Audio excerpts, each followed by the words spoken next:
Well, Vice Chair,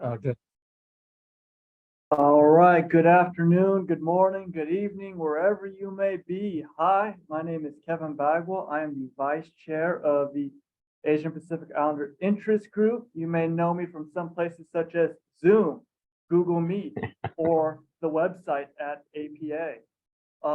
Today, we're going to go over the webinar clearly, but yeah, the API Interest Group, we were here formed about 1.5 years ago talking about API planners, communities, and people who plan in API communities. So we're here for everyone. All are welcome to join.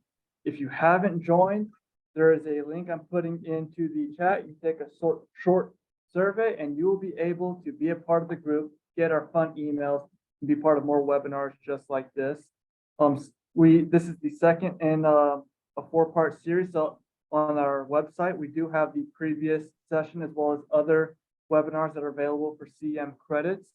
And want to let everyone know, coming up at NPC 23 in Philadelphia, Pennsylvania, that we will be doing our in-person business meeting as well as a social activity afterwards, do some networking, hanging out, meeting each other face-to-face in the post-Zoom world. So please come visit NPC 23, join via the link, participate in more of our webinars. And if you have questions, feel free to throw them in the chat. I'll see what I can do to answer them. And Todd Vanadalak is going to take it away. Thanks, Kevin. Good job with the name too. So hi, everyone. Glad everyone can make it. We're slowly filtering people in, which is really good to see. I know we're in different time zones, so getting some people are probably still at work or getting off of work or in school and so on. So we'll definitely filter people in throughout the evening. But my name is Todd Vanadalak. I'm the programs director for our interest group. And I'm also a planning consultant based in Chicago. I'll be serving as a moderator for our panel tonight. This is part 2 of our 4-part series on conversations with Asians and Pacific Islanders in the planning field. This 4-part series is designed to learn from each other's experiences as we are all at different points of our planning career trajectory. Some of us are early career or mid-level planners, while others are seasoned veterans who have much to share. While we often learn from our colleagues at various points of our career, we value the opportunity to learn from colleagues who look like us and share similar experiences as fellow Asians and Pacific Islanders. We are excited to share today's slate of panelists from the private sector as part 2. I will introduce each panelist separately before I moderate a roundtable discussion with all 4 panelists. So rather than having everyone present separately, we're all going to be together in a roundtable format. And then, rather than waiting for a Q&A at the very end, we invite everyone to just, if you have a question or want to share a story or just want to have a comment, put it in the chat box, and we will integrate that into our discussion throughout the 90 minutes that we have together. One thing I do want to note is if you do want to actually ask your question yourself, if you can just use the raise your hand feature, and then I'll make sure once I get to your question to say like, Hing, I see your hands raised. If you want to ask your question, go ahead. So that will be a sign for me to let me know that you would rather you yourself ask your question yourself. So let's see. Other than that, I'm just going to get started. It looks like all of our panelists are here, which is good to see, and more people are filtering in. But as I said, I'm going to do a quick bio of each panelist, and then after that, we'll get started with the roundtable discussion. So first on the first of our 4 is Bill Anderson, FAICP. Bill focuses his career on comprehensive planning, urban and development economics, and implementation. Bill advises under his company, SiteCon, and is a lecturer of urban economic development at the University of California, San Diego. Previously, he was a principal at Arup, principal VP and director of city planning at AECOM, and a senior VP at Economics Research Associates. His government experience includes director of city planning and community investment for the city of San Diego, deputy executive director of the Redevelopment Agency, and deputy chief operating officer overseeing planning, economic development, real estate, assets, and development services.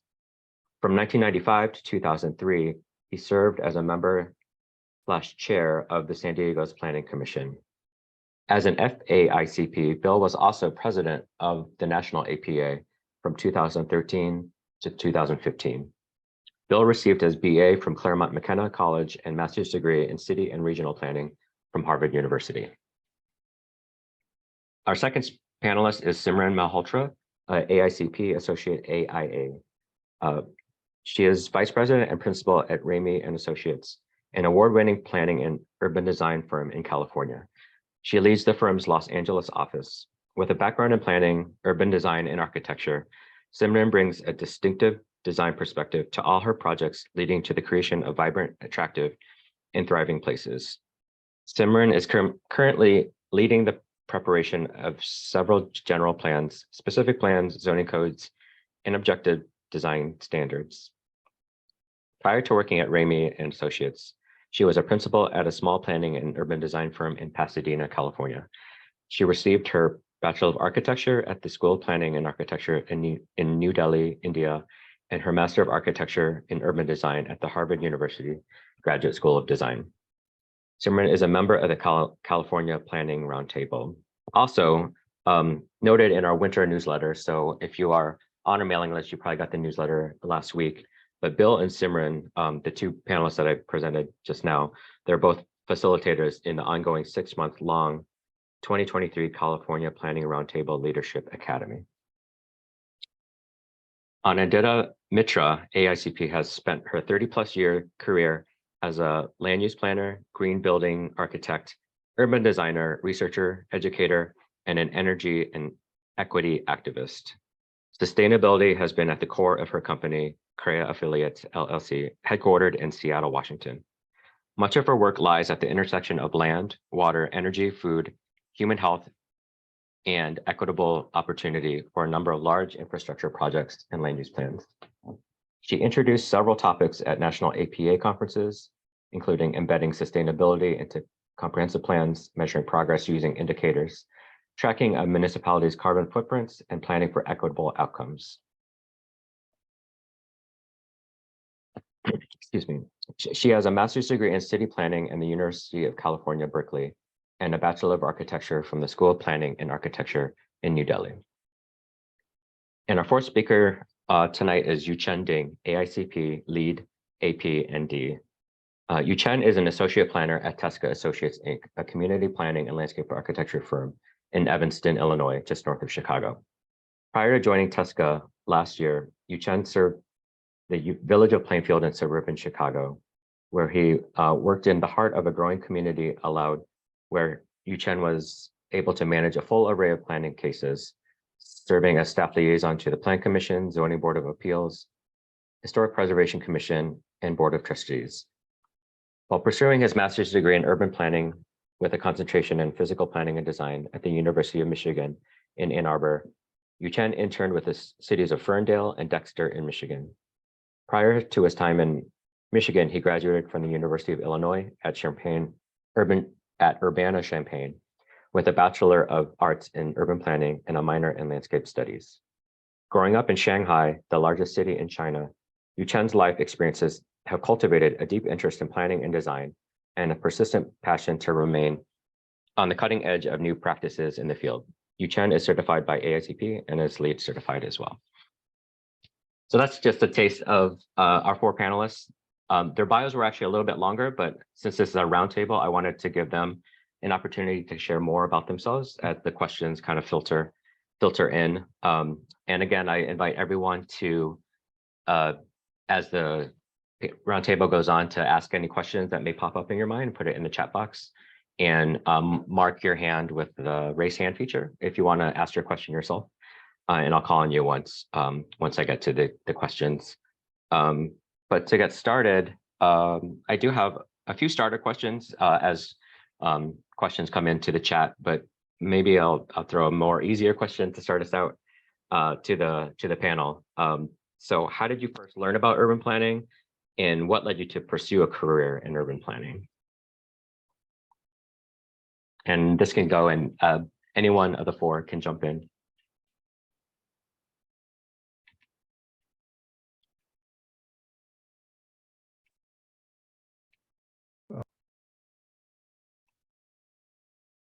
I guess I'll start then. Well, for me, when I was in college, I was an economics and political science major. So I was always interested in that relationship of economics and politics, government. But I would say I first took an interest in cities when I was an exchange student in Copenhagen. And having grown up in Southern California, and that was the only world I knew, to see that there were different ways of living and forming cities, and using transportation differently, and the history. So it sparked an interest in cities, but then I didn't know about city planning as a career until I was at the Career Center at Claremont, and I saw a flyer talking about housing affordability, environmental protection, economic development. And I said, this is interesting. I want to do this. And it turned out it was a graduate planning program.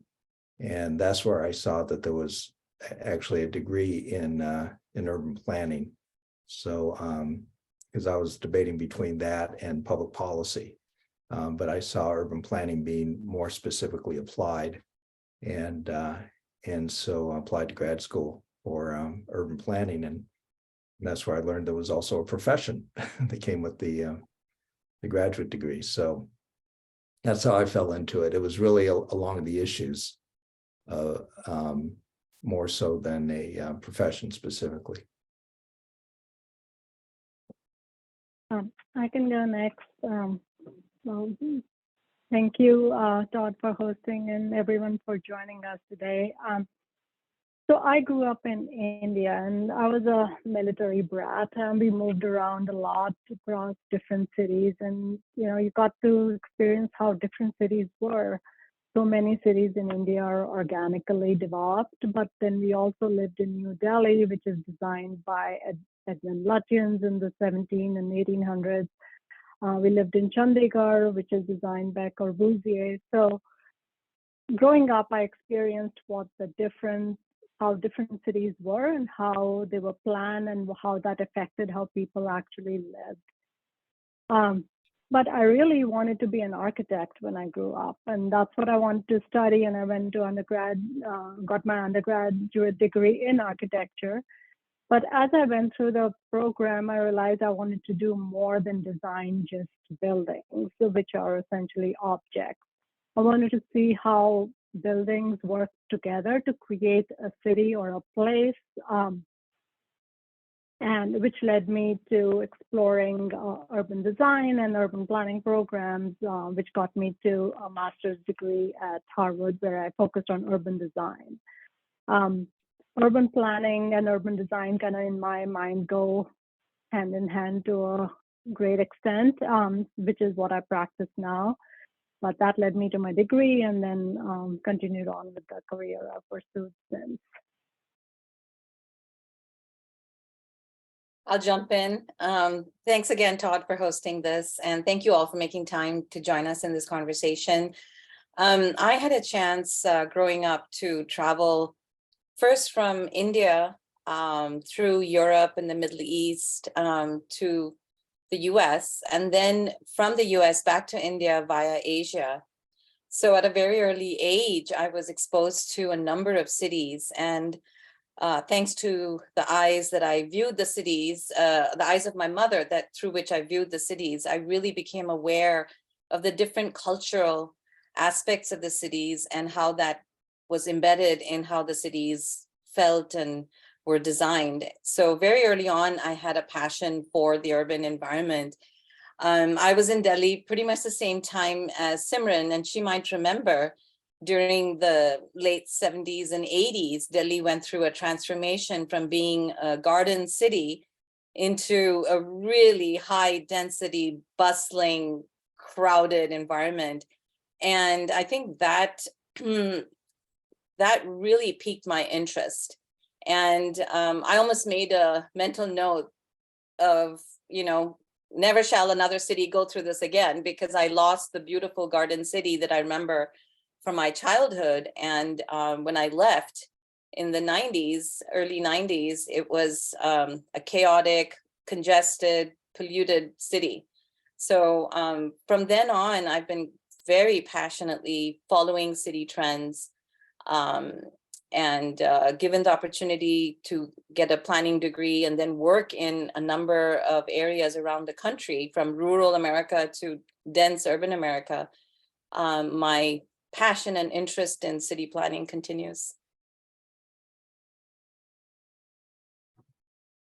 So for me, I would say that I started learning about urban planning in high school because of the game SimCity that everybody is well known about.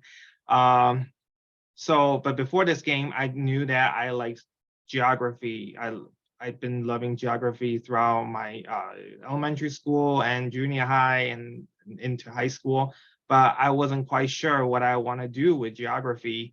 Until one day I found out about a game, SimCity, and I started playing it, and then found huge love in that because it gave me an opportunity to learn a lot of topics such as like building road networks, building transit systems, planning for land uses and zonings, and some easy levels city management.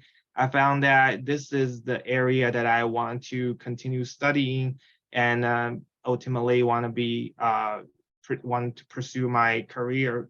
So yeah, so I really appreciate SimCity helped me find my job, and then also later when after I applied for planning school at U of I had a chance to learn a variety of planning topics like transportation, urban design, and land use. These topics really allow me to appreciate all of the achievements that our fellow planners have accomplished throughout history, and also encouraged me to be part of this family to continue making changes and then serving communities that we live in. So. Great. Thank you all for kind of getting us started and giving us a little bit of background on your start into the urban planning profession. I'm going to kind of jump around my list of questions, and kind of based on some of the earlier responses about kind of coming from an international background. So I have a two-part question, and they're very related. One is, as a planner who identifies as Asian or Pacific Islander, what unique values or perspectives do you bring to your job?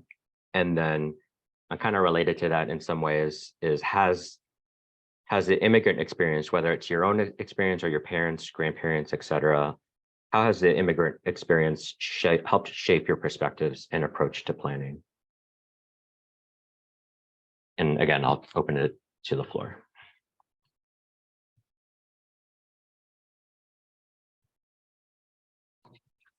I could start.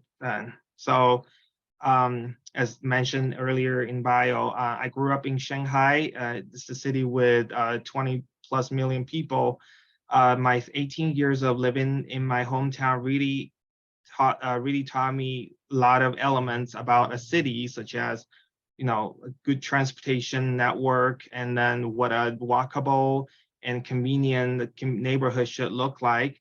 And also, as we are pretty familiar how the general living density in Asia, it's a very high density city. So these elements all really help shape my concept and vision towards urban planning. And then after coming to the United States for college and grad school education, I found that the living environment is very different from where I grew up. And also part of the community culture here is more like more appreciate low density and car oriented development. And in general, people here have lower tolerance on noise and privacy. So these are all pretty opposite from where I grew up with. And then, however, I'm still learning and trying to be part of this community, especially from my previous job at the local government. I learned a lot from my colleagues, from the projects, and from the public in general. And I'd love to continue integrating my understanding of urban planning into the work and projects in the United States.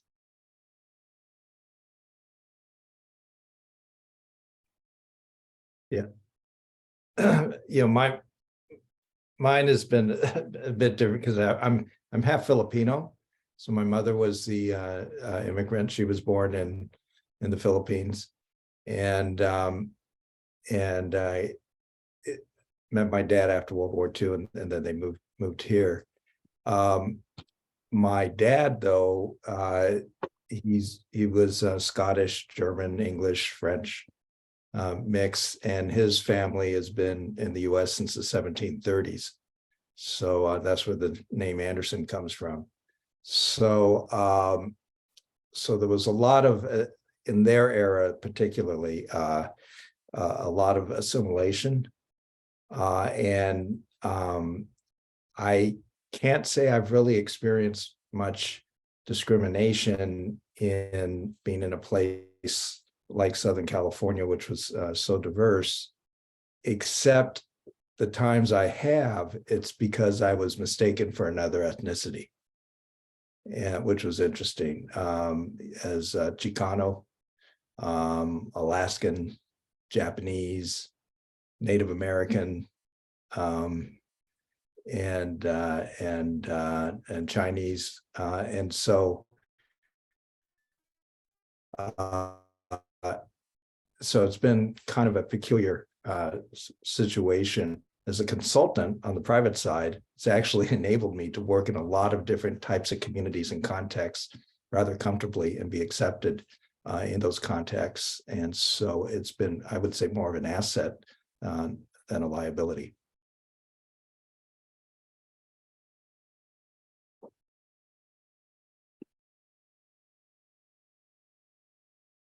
I can jump in a little bit here. Having had exposure to so many different countries and cultures growing up, I was very much aware of the subtleties between cultures. And I feel like that perspective I brought to my early work as a planner here in the US. I was fortunate to work in Oakland with a very diverse community. And I think I brought that trust and openness to that project and every project ensuing that. So one of the favorite parts of my job is actually connecting with community members. And I feel that I'm afforded that privilege because they're able to easily identify with me. Or as Bill said, I'm not very clearly identifiable within a single group.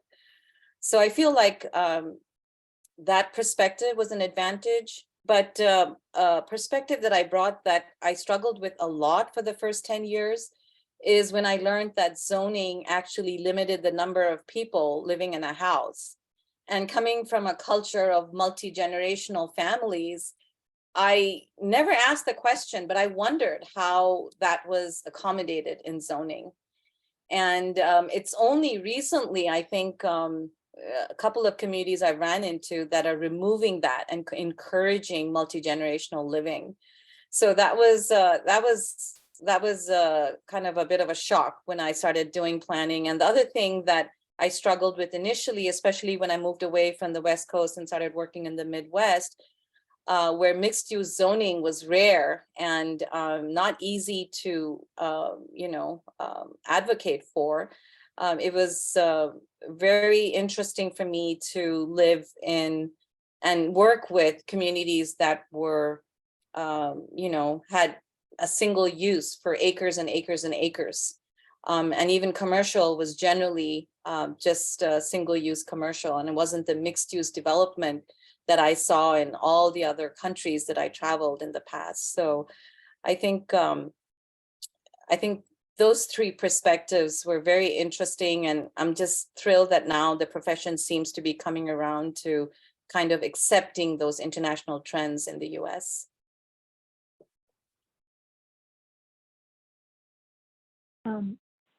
Like Anandita and Bill mentioned, working in the private sector, being a person of color has in some ways been helpful, because you don't get immediately identified as a white privileged person or consultant coming in from outside as others are. So that's been an advantage. I mean, there are other issues related with that, which we can probably get into a little bit later, but that has been a huge advantage. My experience growing up, experiencing different types of cities and scales of, whether it's rural, suburban, or dense urban areas, I've lived in all of those. Having that perspective and bringing that to the work I do here has been very helpful. On a more personal note,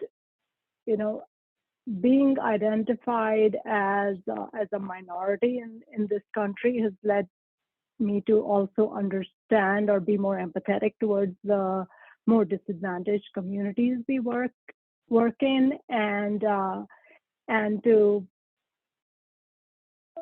at least to some extent has helped me deal with the issues that we are still struggling to find answers to, like gentrification and displacement, that come about when we are proposing change in any of these established communities. Great. Thanks for sharing those different experiences. I did want to kind of have a jumping off point for some of the comments that were raised throughout. Was one thing that I heard, like Anandita, you had mentioned how about the multi-generational, like in zoning, it wasn't easily accommodated or even included in our current zoning codes, at least here in the United States. And I was just curious to know, are there other examples in the work that you've done in your career where there were like best practices from your work with either communities of color or even your work internationally that you felt like could work in communities that you worked for here in the United States, but sometimes they might work, or you might have to adapt it in certain ways, maybe maybe not lay it on so thick, but maybe reduce it in some ways or change things around so that it's a little more workable in the context of the communities that you're working in. Are there any other examples that you can think of where you were trying to introduce a best practice? And maybe Well, maybe it worked and maybe it didn't. So I'd be curious to know. Well, I'm not sure best practices, but definitely past experiences. For example, when I started watching the massive urbanization that was instigated in Seattle, it reminded me of Delhi and the stuff that we went through. So the same, concerns, occurred to me. And I know that a lot of people associate slums with India or South Asia and so on and so forth. I don't know the history of the slums in Indonesia or Philippines or Vietnam, but I know that a lot of the slums that were created inside and outside Delhi, some of the major mega centers in in India, were due to very specific lack of government to plan for those people movements, if you might say. And you have to remember, like when I came to this country in 1990, I mean, homeless people were far and few. They were generally in large cities. And it was always due to some drug addiction and so on and so forth. But the fact that planning and poor planning or inadequate planning can actually trigger and lead to homelessness was something that I saw happening down the pipeline, and I tried to raise awareness and around this. But unfortunately, the solutions that are being proposed around housing don't address some of the key issues, which back then when I studied what was happening in India, I feel like would be very interesting and useful to planning to avoid homelessness. So that's one thing. And the other thing that I tout a lot, and some may disagree, is, in the OECD countries, the British introduced the concept of town planning, which is a very form-based, master planned approach to city planning. And, you know, in the US, it's land-based planning, which is primarily driven by land ownership and, you know, allowing the property owner the full rights to develop as they choose, as long as they don't affect neighbors around them, are very distinct approaches. But I think there's a lot to be said in town planning as it's practiced in many parts of the world today, which is more form-based, and which the zoning guide and the development guidelines actually help you create those towns on individual properties. I think there's a lot to be learned from them that we kind of missed the boat on here. And I think the form-based codes takes us in that direction, but there's so much to be learned in terms of how planning is practiced in some of these other regions, especially South Asia and Europe and parts of South America, that I think we could learn from. We could integrate some of those best practices from there. You know, I think for a lot of our colleagues and the public who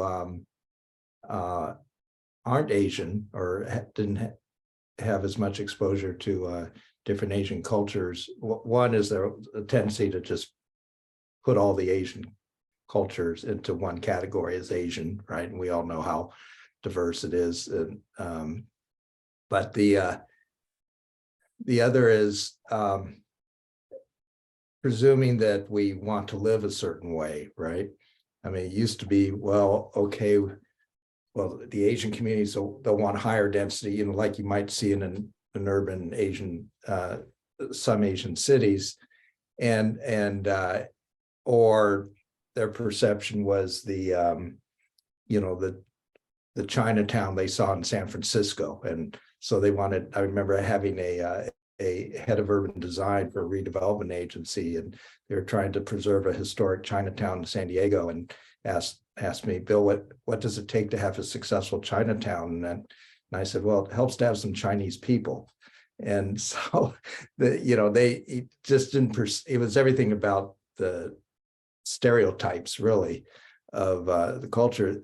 But I think it was a surprise to a lot of them that with the wave of immigration from Asia, that over a generation, a lot of Asians related people and families wanted to live in suburbs and wanted to live in tract homes just like other people, and sometimes even clustering in certain suburbs. Like when I lived in Cerritos as a teenager, the Indian community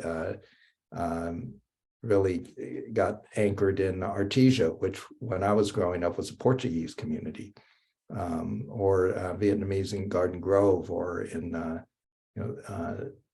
Filipino in Chula Vista National City. So I think it's part of our job as planners and professionals is to help educate our colleagues and the general public about the diversity of what people from Asian related cultures demand over time in terms of their housing and communities and quality of life, and how varied that is. Yeah, I'll add one more. I don't know if it's best practice or just experience, but, and I think Anindita referred to this earlier, but when we think of, especially big cities in India and other parts of Asia, we think of very vibrant retail and shopping areas. And they often exist within a pretty dense mixed-use neighborhoods. There are some of that in the US as well, but as planners, as we plan for or to either new communities or revitalizing existing communities, we are bringing in those concepts of creating mixed-use areas. Now, that doesn't necessarily mean that each building is a mixed-use building, which is a distinction that I always try to make, where but it's an area which has a mix of housing, which can support the kind of retail and shopping that and other type of services that is being proposed there. So that's one of the lessons or that we are beginning to see here. And to Bill's point, you know, in Chinatown, LA's Chinatown has now actually moved to a suburb, Monterey Park, which is a completely suburban area and is really where the thriving center of the, you know, at least the Chinese population is. So as different Asian groups move to this country, I think they've evolved differently as well, right? There's some assimilate, some still congregate in other areas, but begin to live more like, I guess, native-born communities here do.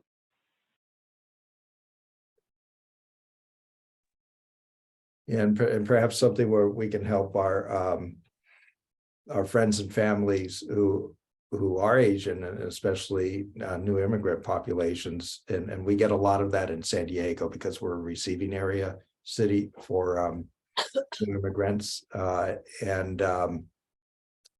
Is that even when they cluster in a community, the communities are still mixed communities generally. So you'll have your Vietnamese restaurant or grocer down the street from a Somalian store or a Mexican American grocer or store, and so our commercial districts are really mixed ethnic districts, and for some that's great and they're used to it. For others, it's a challenge. They haven't had that experience before, and so they go through a learning process on, okay, well, how do we organize as a district of all these different new immigrant populations to then position ourselves to grow economically with a diverse consumer base and to serve also our regional population.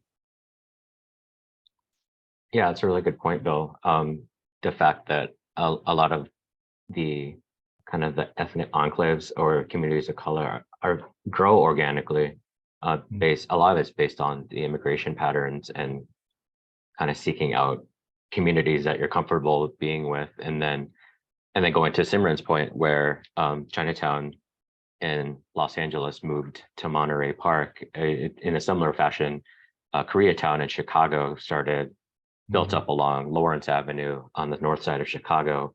But over the decades, you could actually see how the businesses filtered along Lawrence up to Lincoln Avenue and Milwaukee Avenue, up into the suburbs of Chicago. And it's interesting to see it in a physical way because of how the Korean shops dotted those major corridors away from where they initially started in Chicago's Koreatown. And it just goes to that organic idea of building community. But also on the reverse side, we do, back last year, we partnered with APA Florida's DEI committee, and they brought up an example of a community in Florida. I think it's near Miami, I think, and they were trying to build a Chinatown, but not very organically. And it was probably kind of, Bill, you kind of alluded it to. And you said, well, can't really build a Chinatown without Chinese people. We try to build communities, but we also have to realize as planners and just as people that they more or less grow organically. Yeah, we're working in a city which will go unnamed where there's a small Asian population, but it's a mix of different, Koreans, Taiwanese, some Chinese. So it's a mix, but there's someone in the leadership who wants us to write design standards that mandate Asian architecture style on all new buildings. What century? And exactly. and there are some common themes, but I would venture to say that those elements are architectural elements are not the same across different Asian groups. So it's been an interesting discussion trying to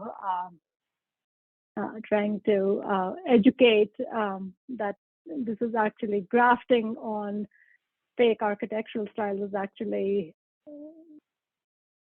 less. It's patronizing at the worst, but it's not helpful on any level, in the sense that you're creating something fake that doesn't exist and nobody would claim ownership to or feel any kind of kinship to. And on the other hand, Seattle's International District has kind of voluntarily identified sub-communities within there. So there's a Japantown, then there's a Chinatown within the ID district. So I haven't studied why that was done, but it always strikes me that there is sometimes a need by communities to identify themselves within a certain geography. I mean, we see the Indian district, I think, is it on Oak Street in Vancouver? It just keeps growing and growing and growing. And then organically, some streets in Surrey are, because of the concentration of Indian businesses and restaurants, are identifying as kind of another alternative Indian district. So we're watching with curiosity how the east side of the Puget Sound area grows. And we're wondering and hypothesizing whether these subsectors of Indian communities, which we're not all the same, we're very different in terms of religious leaning and language and culture. And we're wondering if the various temples that have grown, have been constructed in the region, whether they will draw mini cultures around them and start identifying with a certain region in India. We're speculating. We're not sure how it'll go, but we're wondering. We're already seeing a concentration of Indian serving businesses around these temples, because that's the smartest way to, capture the Indian population if that's your target market. So it's kind of a great economic decision, but we're wondering if there'll be a secondary pattern of self-identifying with the different cultures, subcultures within India. I mentioned when we were preparing for this, I think it was in the late 80s, the city of San Diego hired us when I was at ERA to look at the idea of an Asian district or economic development strategy in Linda Vista, one of our communities here in San Diego, which already had an established Filipino population, Latino population, and but had a large influx of Vietnamese, the two waves, and Cambodian and Laotian and Hmong, but they pulled them all together as Asian, the way the city presented it. So we actually hired a cultural anthropologist to be on our team to interview and do focus groups with different groups, and really to pose the question, as they grew economically, do they tend to grow economically in place? In other words, stay in Linda Vista and grow it economically, or do they move? And it was interesting how it was different for the different populations, that some were more family oriented. And so when they grew economically, their inclination was to move to places that they could afford, while others would grow in place and start businesses and create markets and things like that, and their religious institutions as well. And then also that there was, discrimination within the different groups amongst themselves, and then some, like the Hmong, were more rural and did tend to, after stopping, move on to the Central Valley and agricultural parts of the state. So it was fascinating to incorporate that kind of cultural anthropology into the planning process to help inform a strategy.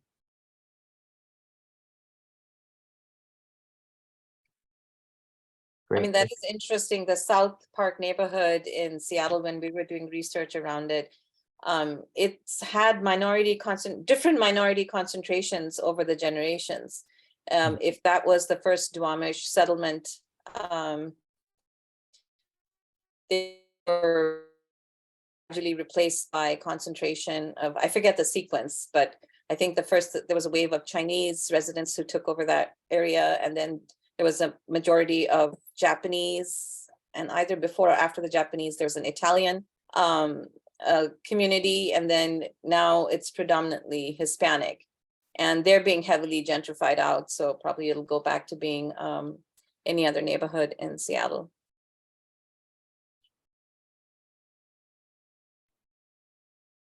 Great. Thank you for all those insights. Just very interesting to hear all your perspectives on that. I do wanted to switch gears, and I do want to encourage our audience members, if they do have questions, to put it in the chat. But I wanted to switch to another topic. And I do notice that maybe some of our audience members are at different stages of their career. So my question is, did you serve in other capacities prior to your current work in the private sector? I know some of us don't really always have that linear path, and some of us may have gone from public sector to private, or vice versa, or nonprofit, and so on. So I was curious as to any of your experiences as to how your path led to the private sector. I'll start. I have a short answer. I've always been in the private sector with no inclination to want to work in the public sector. It's a great experience working with different communities, and as a consultant, you get to do that and learn from different places. You work with all kinds of different people and clients. So that part's been great. But I'll let others talk about their path that led them to the private sector. So I don't know, Simran, if you were like me too, if you started in the architectural world first. So I started in the architectural world first, and but I had already tasted planning by then. So I was working with a very respected professor back in New Delhi on comparing the different metropolitan areas and how they grew, and it was amazing. It was a graphic and mapping exercise, but just to go through all the cities, because everything was in his head, to draw upon that knowledge and really understand how the 4 great metropolitan areas of the 90s, how they all grew, and how, you know, the roads and the land and everything played together. But so I started in architecture, and that was a really great experience. I didn't actually work with the planning department. I worked with the Office of Economic Development. And I had the opportunity to do their first neighborhood commercial revitalization project that became kind of the foundation of the whole program. And it continues even today, because the whole neighborhood commercial world was kind of falling through the cracks of economic development and planning. Yeah, so I did start with the public sector, and I could have continued there forever because I really love what we were doing and the impact having. But I got a chance to variety of projects, a variety of communities you get exposed to in the private sector is just delightful. And it's like, you know, starting afresh every time you work with the community. And it's just been very exciting and rewarding for me in that. So for me, my previous job was with the village of Plainfield, which was my first job after I graduated from Michigan. Honestly, it was not my original plan that working for a public sector. I would like to start with private sector because I like the technical work in planning area, doing analysis and design, everything like that.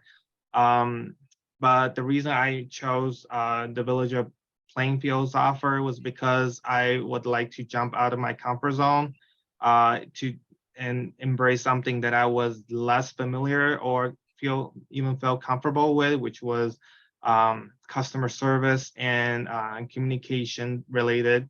As an back then international student, I'm sure that comparing to students born in the United States, I had some disadvantage on language and then public speech, that part of the area. So since there was an opportunity that I could work for a local government, I like to take the chance and then help myself improve speaking with the public and speaking in the public meetings, that kind of situations.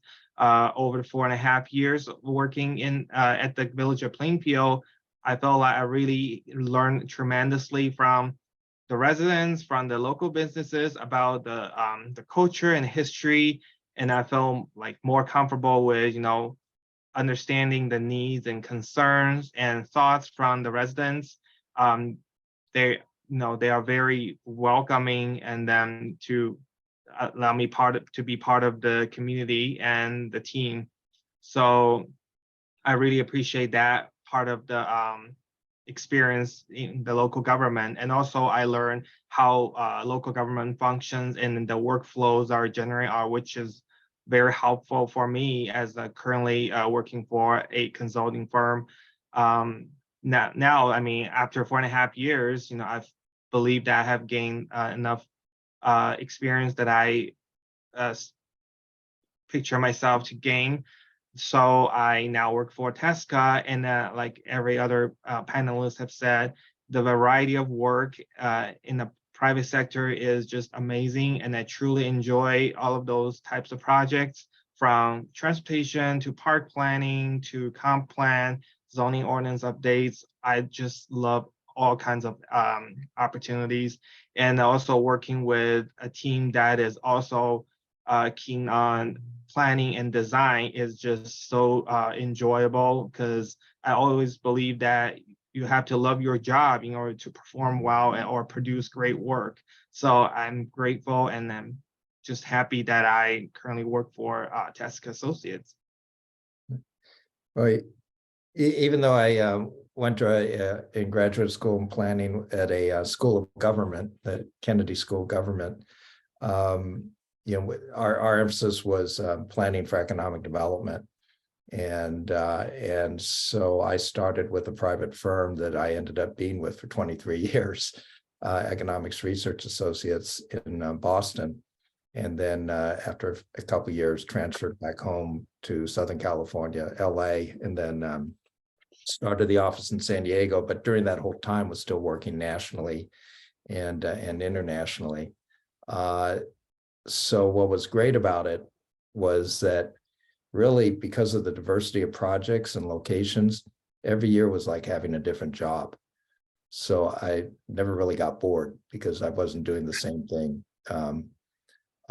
all the time in the same location. The downside is often you're not involved in seeing something you've worked on get implemented, and that long view that you might have if you're working in a public agency or in a particular market or jurisdiction. While I was in the private sector, though, probably 70% of my work was private. I mean, was for public agencies, and 30 was private.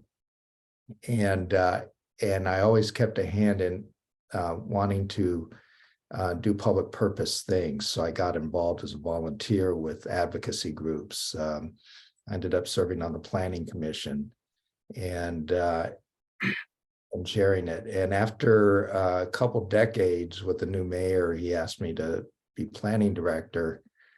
And so I had my 5 years of experience in government, but coming from at a different position. I would have benefited by having had some experience, learning more about how bureaucracies work from the inside and the politics of that to the position I held. But the other thing too was, was trying to reform by integrating economic development and planning in the same department. And so, which would be more common in, cities that are going through economic development transitions versus cities in California, which were focused on growth management at the time. So, so anyway, after 5 years, then came back to the private sector. And so it's been a back and forth. One of the things I observed, though, is I think a lot of planners would benefit from serving in both public and private and having that experience. And but institutionally, after a certain time, we kind of get stuck in one sector or the other. And some of it, frankly, has to do with the way planners are just professionals are compensated, and being once you're vested in the public sector. I had a lot of public sector planners that would have liked to have had some private sector experience, but they it just wasn't worth it economically for them to do that, given their position, or vice versa, from the private sector to the public. So it'd be great if we could figure out a way where planners can go back and forth pretty easily throughout a career.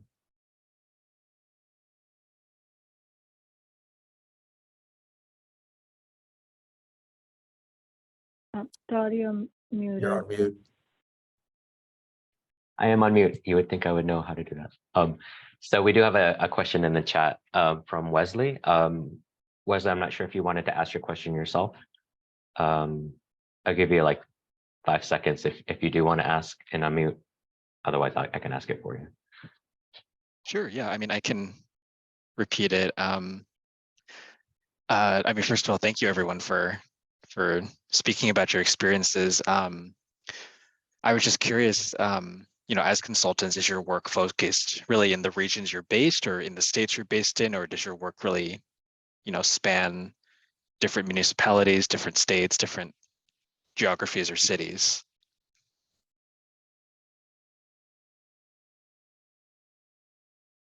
So I can start.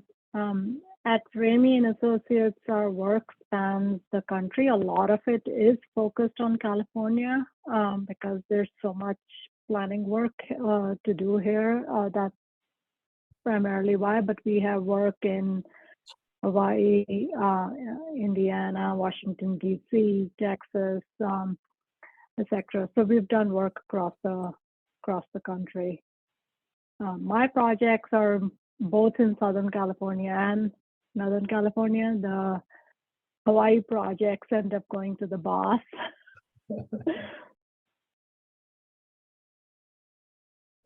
For me, it was national and some international work. So I was just fortunate to work for firms that had established practices, and 2 of the firms were global firms with offices around the world.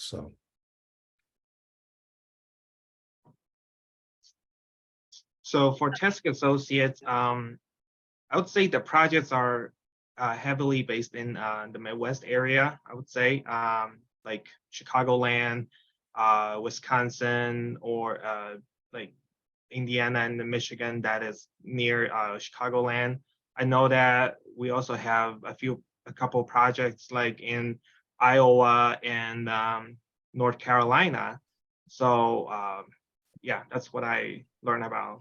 Todd, if you can tell me a little bit more since you used to work there too. Oh, sure. Oh, just for transparency, I actually worked at Tessica. Yu-Chan and I didn't overlap. I was there for 16 years from 2001 to 2017. And I do know the North Carolina project, everyone who's ever worked at Tessica probably worked at Greensboro at one point or another with Sue Schwartz, which some of you on the panel may know Sue Schwartz. I think she's FAICP as well. But yeah, it's I guess also for transparency, I introduced myself earlier. I'm also a private consultant. So Most of my work is in Illinois, just because that's where my network was, and that's where most of my career was. But I did live in Colorado for a few years. So I do a lot of affordable housing work in California, or I'm sorry, in Colorado. Oh, actually, I did some affordable housing work in Santa Rosa and Oakland during the pandemic of all time, ironically enough. And it's a lot of growing work. Colorado's doing a lot of good stuff in affordable housing. So I'm really fortunate to be doing that. So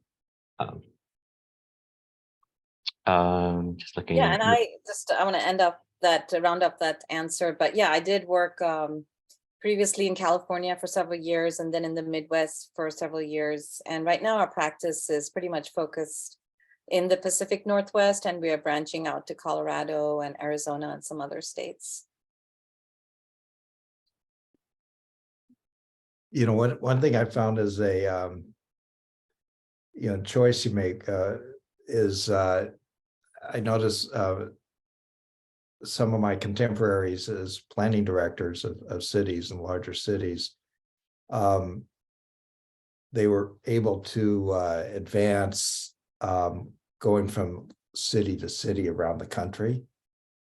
And I'm just thinking like John Ram, who was planning director of San Francisco. Before that, he was director in Seattle, and before that, Pittsburgh.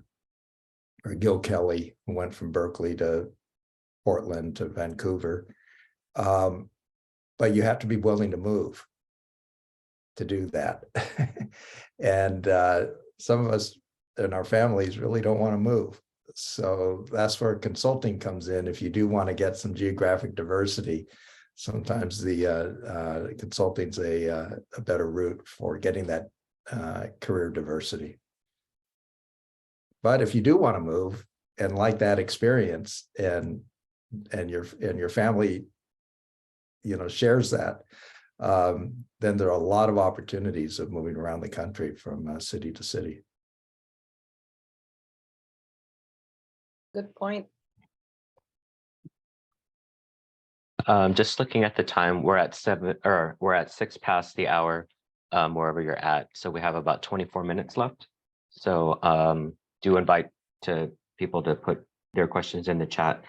I have another question, and some of you have touched upon it, things that you like about the private sector and things that something that you may not have liked. So I was kind of curious to know, like, what are the things that you find challenging about being in the private sector, or things that you just don't like at all?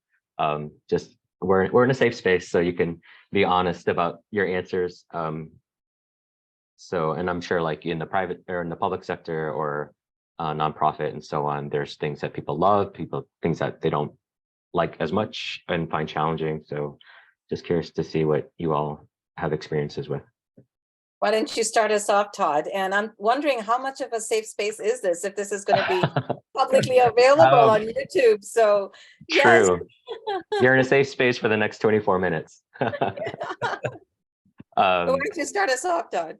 Sure. I guess for me, thing I disliked, and Yu-Chen might agree with this, or maybe not, is timesheets.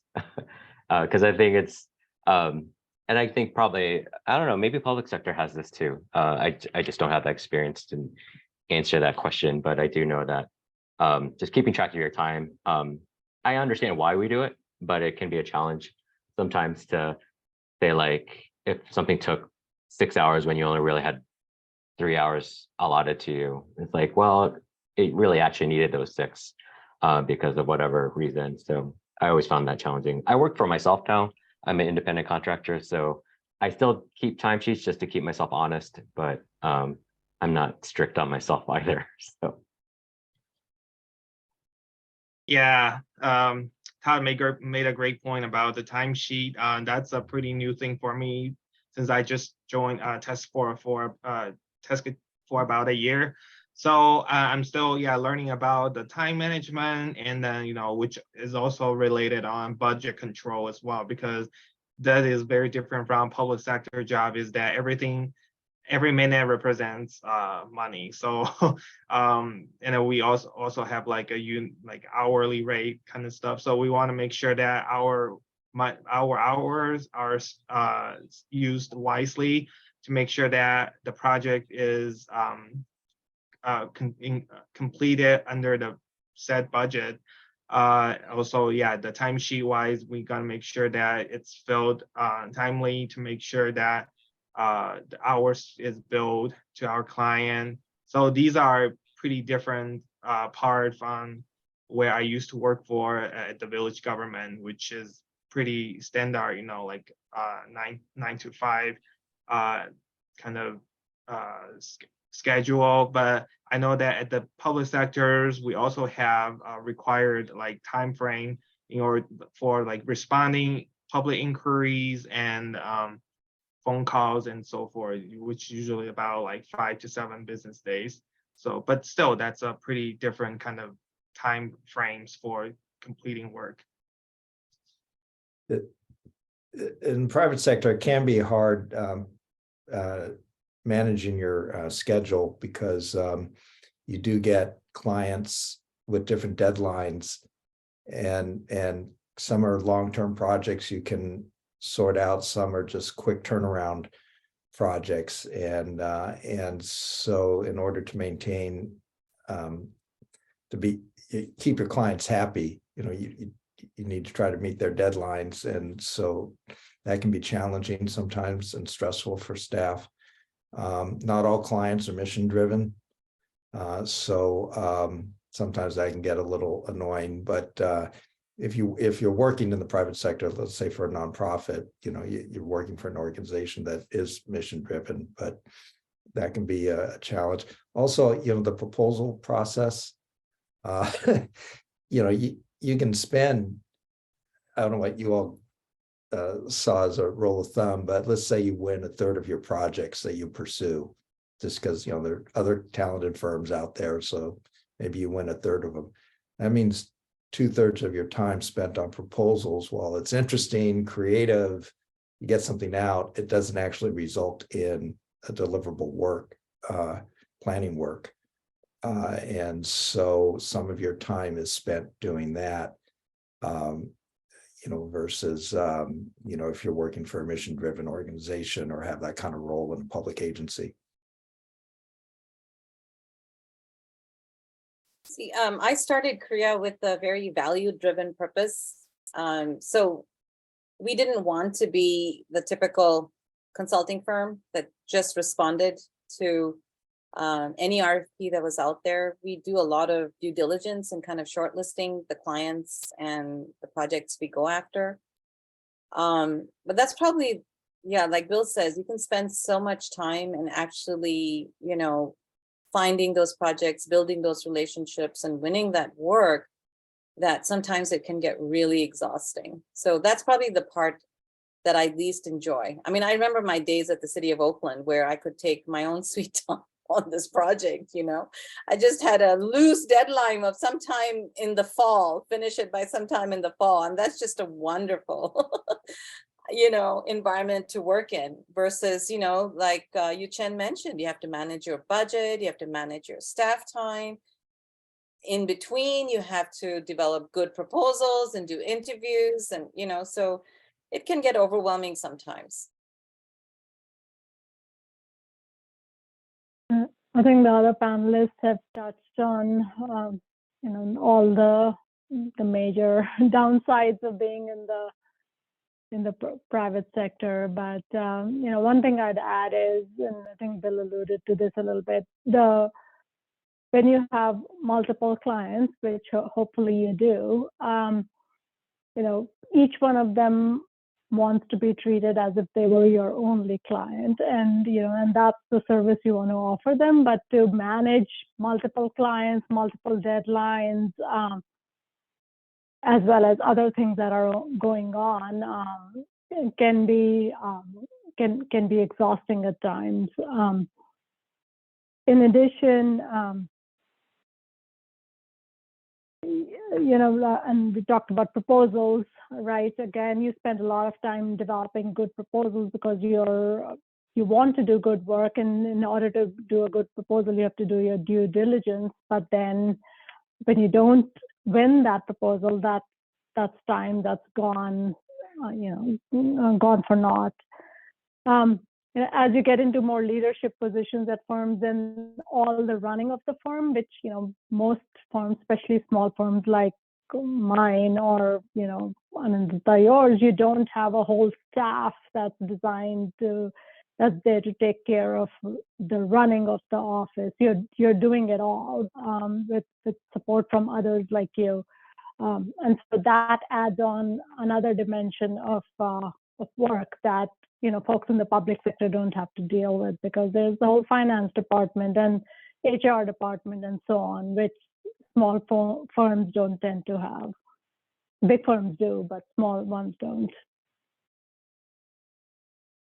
We're getting there though. So I'm in transition. Good. There you go. Well, I've worked for a firm of 95,000 people to a firm of now one. So the no-go process is a lot easier when it's one. But in the large organizations, you do have more support on a lot of administrative things, and also technical areas like GIS and engineering support if it's multidisciplinary, things like that. But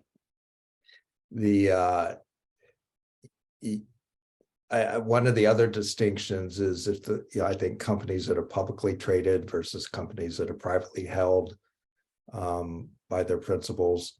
Those are two different models of private organizations in consulting, and they have their pluses and minuses. Yeah. Great, thanks for those answers. So we have two questions in the chat. I'll go first to Hope, and then next after Hope will be Manas. Yeah, hi. Can you guys hear me? Yes. Okay.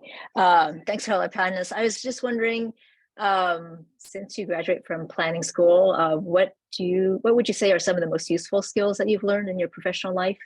And it could be like either soft skills or technical skills. Just curious. Well, I mean, I can jump in here. One of my favorite parts of the planning profession, as I mentioned before, is working with the community. And it takes a lot of skill and a lot of prepping and planning and researching to really, get involved in that.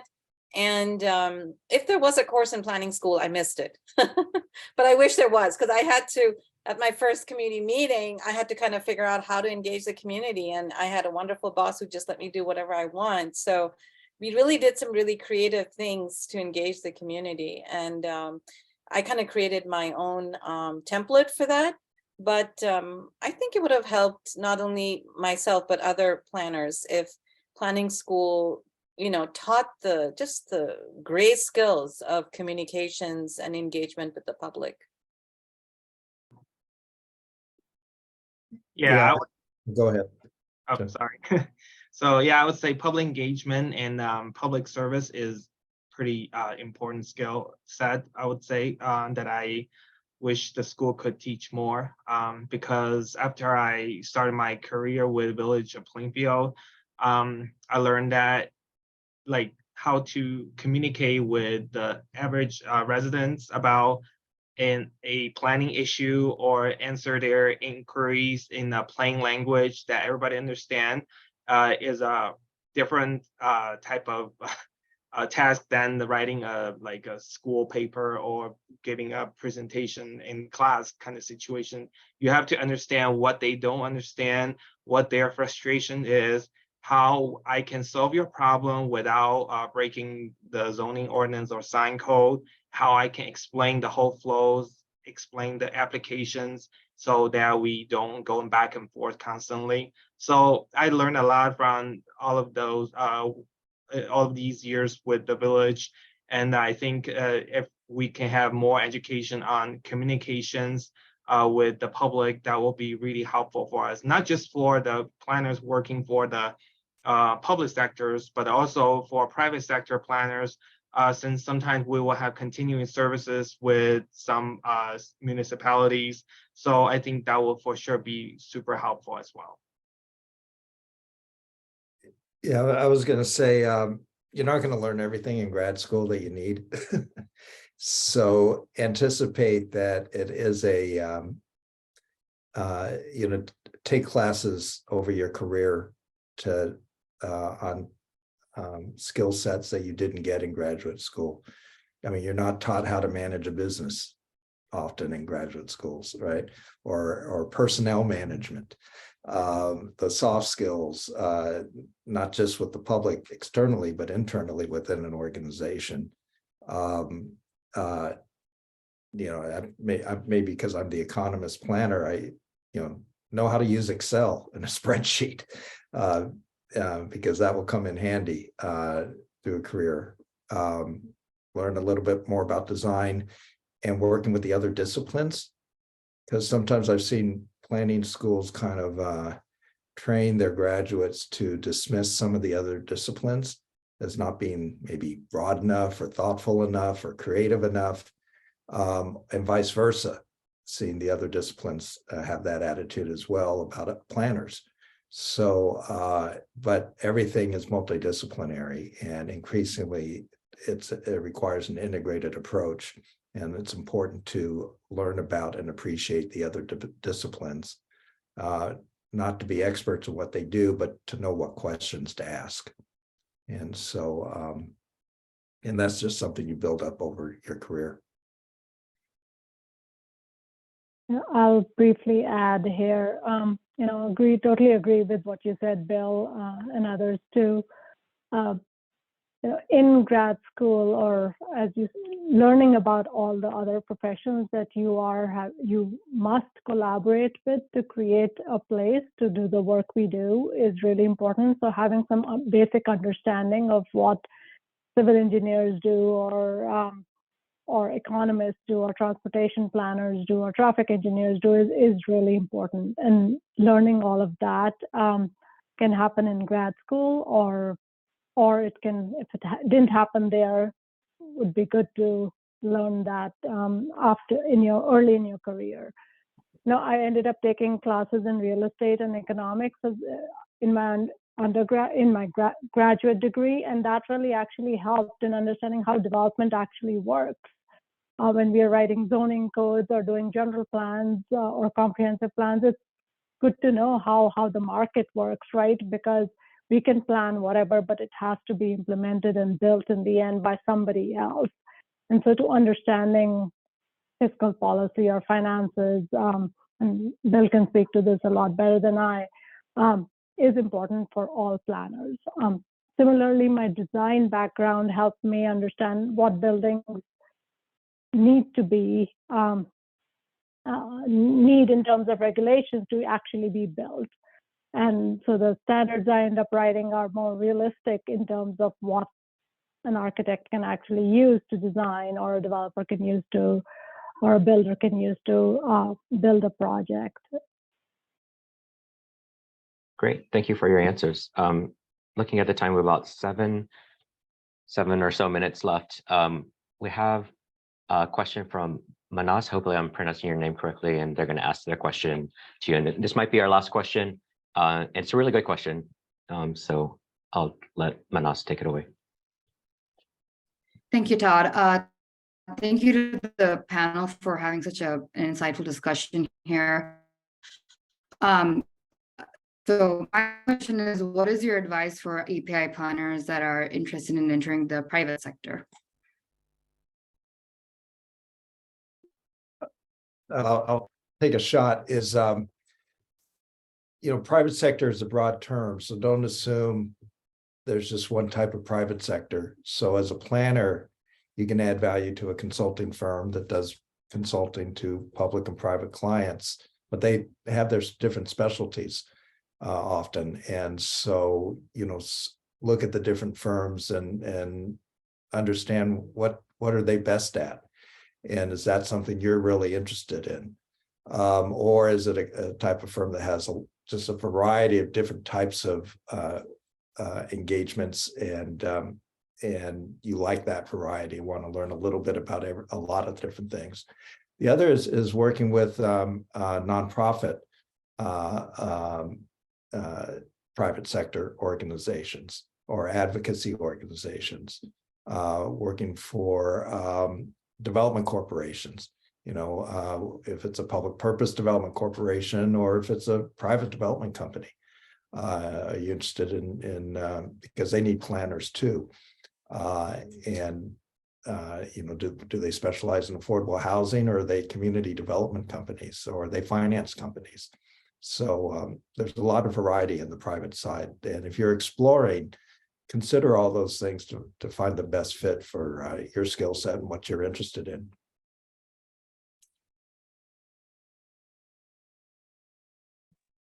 You know, I've been mentoring some young planners, and what I tell them is, if you've been working in the public sector, do not presume that, or in the nonprofit sector, do not presume that you can just glide into the private sector, because I don't know about Bill's company and some other companies, but we're just on the go all the time. We're like, go, go, go, go. So it's very fast-paced environment. And if you're used to, you know, the slower environment, typically in a lot of public sector agencies and in nonprofits, you know, just, you know, be prepared for a much faster pace development. And if you look at the statistics, the private sector in the planning profession is still largely dominated by non-API folks. So, you know, it wouldn't be surprising if you found yourself to be alone in that firm. So I'm just thrilled, and I had that for years, right? So I'm just thrilled that we now have this interest group, and hopefully this will become division, where you now have a larger network to support you as you go through your profession. So, you know, I mean, from what I have seen in some public sector agencies, they do tend to be more diverse than private sector firms. Mine is not. Mine is quite diverse, but might be a unique situation.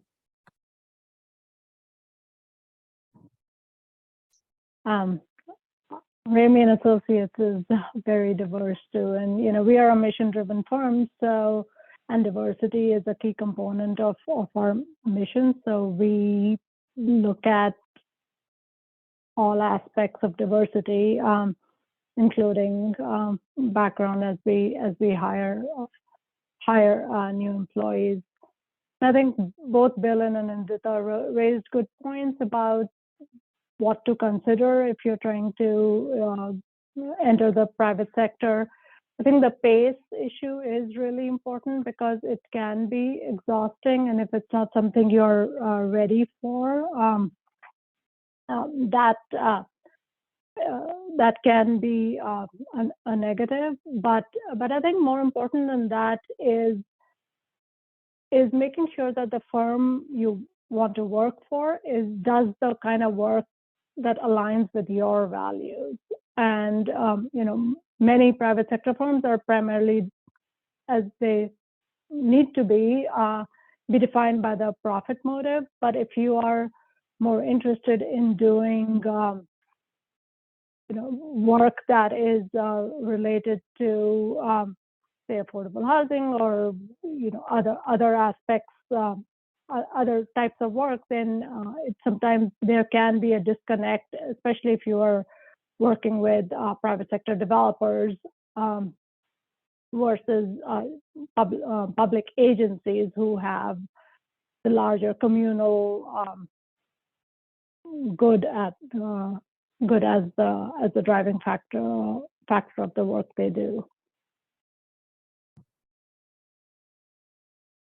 Yeah, for me, I would say that first of all, yeah, getting used to a different work pace at private sector is pretty important. It's definitely like faster than the public sector, because everything has a deadline. You want to make sure you deliver your work on time to your clients, and also make sure that the project is under the budget that was set.